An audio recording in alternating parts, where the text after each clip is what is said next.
Nyuma y'uko Arsenal yamenye amakuru y'uko Vinicius Junior yasinye amasezerano azamugeza muri 2032 mu ikipe ya Real Madrid, Arsenal yatangiye gutekereza ku bandi bakinnyi, ariko abo irimo gutekerezaho n'ubundi ni ba bandi, ni ba Rashford, ni ba Nico Williams, ni ba Rafael Leao n'abandi bagiye batandukanye. Gusa aka kanya Arsenal nyuma y'uko igurishije Christian Norgard mu ikipe ya Everton, ngo hariho ibiganiro byabaye hagati ya Arsenal na Everton kugira ngo na Everton igurishe Iliman Ndiaye mu ikipe ya Arsenal. Iliman Ndiaye uyu nguyu ni umwataka, ariko nanone umuforward ukina ku ruhande rw'ibumoso ndetse no ku ruhande rw'iburyo imbere akina yataka. Rero Mikel Arteta amwifuza nk'umukinnyi uzajya ukina ku ruhande rw'ibumoso.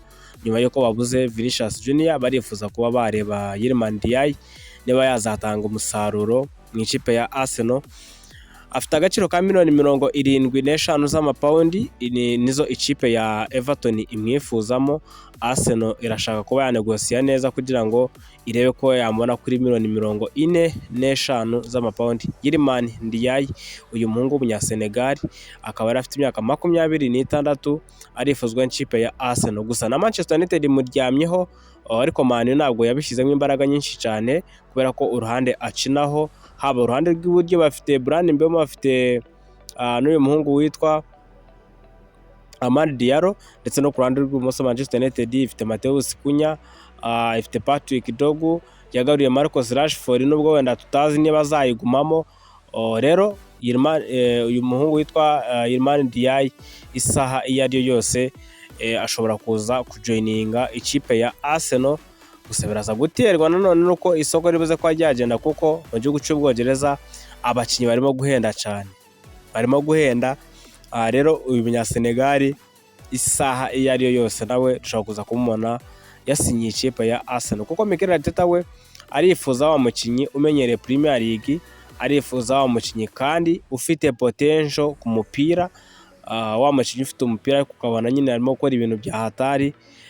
Uwo ngo ni uwitwa rero Iliman Ndiaye, umunyasenegal. Arsenal irifuza kuba yamusinyisha kuri miliyoni 75, nizo bivuga yuko bishoboka ko Everton yamurekura akagenda, ariko Arsenal yo ikaba yifuza kuba negosiya neza kugira ngo ize kubona ku mafaranga ari munsi muri ayo ngayo. Ikibazo cyo kwibaza umufana wa Arsenal mu marushanwa yombi, Champions League, Premier League, Carabao Cup ndetse na FA Cup,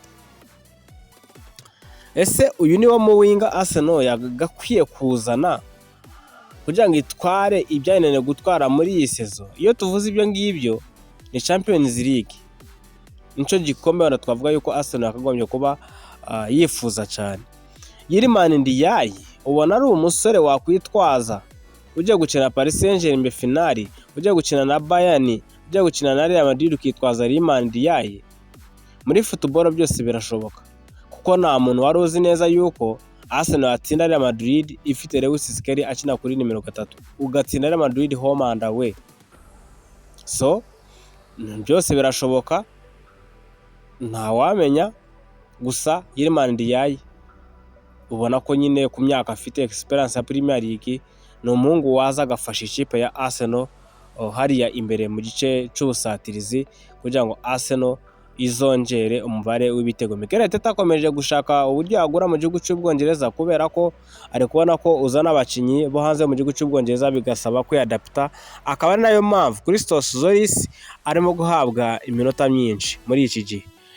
Benshi bakagenda bavuga ngo Arsenal ngo bayitsinze. Yego bayitsinze, ariko si ugiye kureba abakinnyi Arsenal yabanjemo n'abakinnyi igenda ikinisha n'uburyo isimbuza ikongera igasimbuza, ni ukuvuga ngo ishyiramo umukinnyi agakina iminota 15 ikamukuramo, ni ukugira ngo nyine bazamure fitness, bamere neza, bitegure shampiyona neza. Arsenal gutsindwa muri iyi mikino, wenda gutsindwa na Real Betis ifite umupira mwiza, ni ugupima urwego rw'abakinnyi barimo Kepa Arrizabalaga, ubona ko rwose mu izamu rya Arsenal ntabwo bizakunda, ni nayo mpamvu bamuguriyeho undi munyezamu. Kuba rero batarimo gukinisha umunyezamu mushyashya, Kepa Arrizabalaga kumukinisha ni ukugira ngo habe haboneka ikipe yamwifuza imutware. icyo ni icya mbere. Icya kabiri, kuba ikipe ya Arsenal ikinisa wenda igira gutya, wenda ikaba yavuga ati reka dukinisha abakinnyi bagiye batandukanye ba Luis Nelson, ikagenda bashyira mu kibuga, ni ukugira ngo nyine babonere isoko Gabriel Jesus, gukinisha kandi abasore ba Ethan Nwaneri birasa naho muri iyi sezo Arsenal izamukoresha kuko hatabonetse amafaranga afatika, kuko nabonye amakuru ahari yuko ikipe ya Leipzig yifuza kuba yamutwara ikamugura, ariko Arsenal igashyiramo icyitwa buy back clause. Mu gihe cyose Arsenal yamwifuza ikazamugura $40 z'amayero. So ni ukubiteza tukareba kuri Ethan Nwaneri. Lewis Kelly ni ukugira ngo barebe niba koko hagati mu kibuga yayobora tempo y'umukino muri Arsenal, kuko hari amakuru ni ibihuha ariko sinavuga yuko byizewe. Hari amakuru yarimo kwerekeza Martin Zubimendi mu ikipe ya Chelsea, ariko mu kanya gato cyane twamaze kubona inkuru ya Rodri yuko ashobora kwerekeza mu ikipe ya Barcelona. Real Madrid yagarutse kuri Martin Zubimendi kugira ngo ibe yamugura imutware. Ni ukwibaza ngo ese waba ufite nimero 6 wawe ukamurekura akagenda? Zubimendi ni umukinnyi mwiza, ahubwo benshi mwabonaga Mikel Arteta guhindura uburyo bw'imikinire, ariko Zubimendi ntabwo ari umukinnyi mubi. Arsenal yahinduye uburyo bw'imikinire ku buryo buri mukinnyi wese watanze umusaruro muri iyi sezo akwiye kubishimirwa pe. Ntabwo bakinishijwe uko byakagombye kuba bimeze. Ni umukinnyi mwiza, sezo agiye kurangira wenda atangiye kugaragaza umunaniro, gukina imikino myinshi adasimbuzwa, batamusimbuza, nabyo byashoboka yuko kwitwara nabi wenda mu minsi ya nyuma. Ariko nanone no ku mitekerereze yo guhangana igikombe cya shampiyona muri Premier League, imikino ya nyuma isaba babakinnyi n'ubundi bawe nyine wari usanzwe ufite.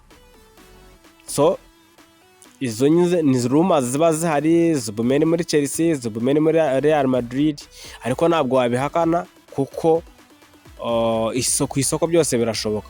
Kuzana umukinnyi agakina sezo imwe ukamugurisha, hari igihe ubona ko bitakunda muri systeme yawe waba urimo gukina wowe Mikel Arteta.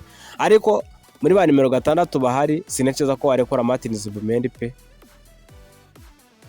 Ariko nta kundi turaje tubigaruka mu kanya gato cyane.